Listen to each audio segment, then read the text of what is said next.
Israel ने अपने top दुश्मन हसन नसरल्लाह को मार दिया है। नसरल्लाह 32 साल से हिजबुल्लाह चीफ था। इसकी वजह से साल 2000 में इजरायली सेना को साउथ लेबनान छोड़ना पड़ा था। इसकी अगुवाई में हिजबुल्लाह ने 2006 में इजराइल से 34 दिन लंबी जंग लड़ी थी। पिछले एक साल से हमास के समर्थन में हिजबुल्लाह लगातार इजराइल पर हमले कर रहा था। इजराइल के रक्षा मंत्री योव गैलेंट ने कहा कि जो कोई भी इजराइल के खिलाफ युद्ध शुरू करेगा और हमारे नागरिकों को नुकसान पहुंचाएगा, उसे बहुत भारी कीमत चुकानी पड़ेगी। पिछले 11 दिनों में पेजर ब्लास्ट, एयर स्ट्राइक, भूकंप वाले बम के जरिए इजराइल ने हिजबुल्लाह को भारी नुकसान पहुंचाया है। इजराइल ने हिजबुल्लाह चीफ हसन नसरल्लाह को कैसे मारा?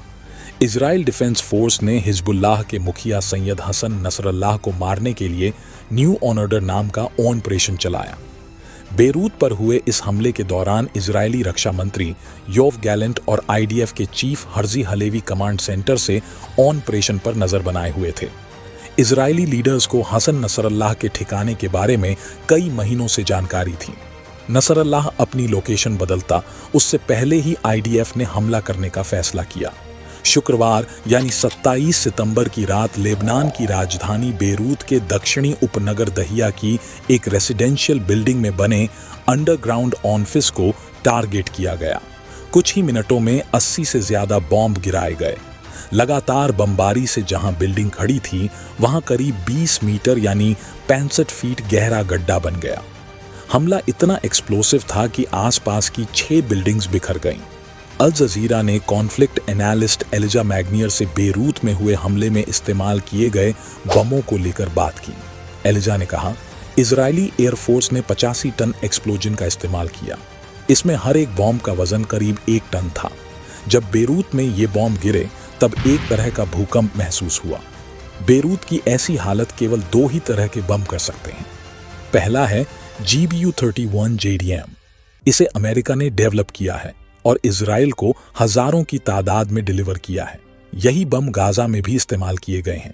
दूसरा है एस्पाइस 2000। इसे इजरायली मैन्युफैक्चरर राफेल ने डेवलप किया है। उस वक्त नसरल्लाह कमांड हेडक्वार्टर में काम कर रहा था।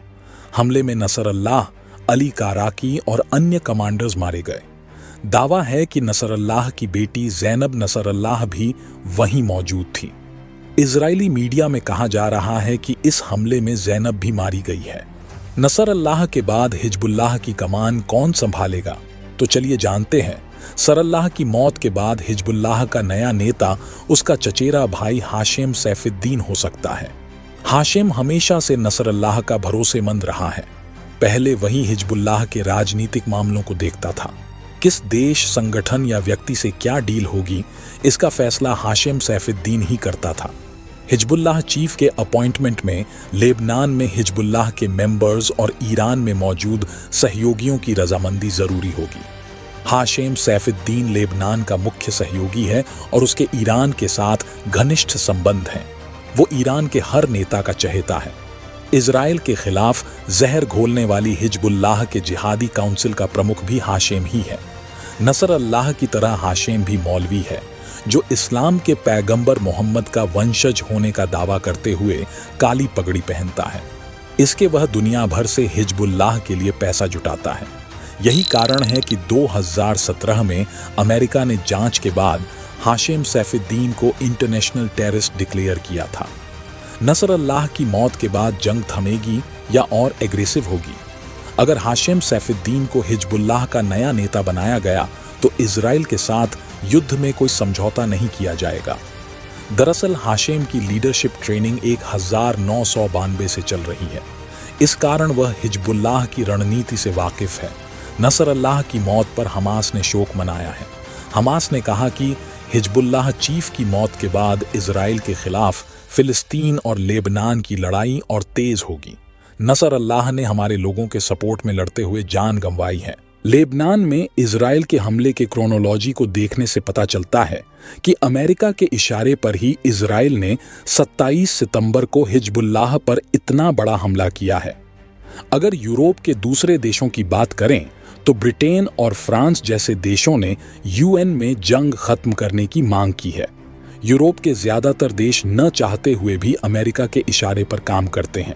यही वजह है कि दुनिया के ज्यादातर देशों के शांति चाहने के बावजूद इजराइल मिडिल ईस्ट में 2 मोर्चे पर एक साथ जंग लड़ रहा है। तो आज के लिए इतना ही। ऐसे ही इंटरेस्टिंग और इंफॉर्मेटिव वीडियो के लिए चैनल को सब्सक्राइब कर लीजिएगा। जय हिंद।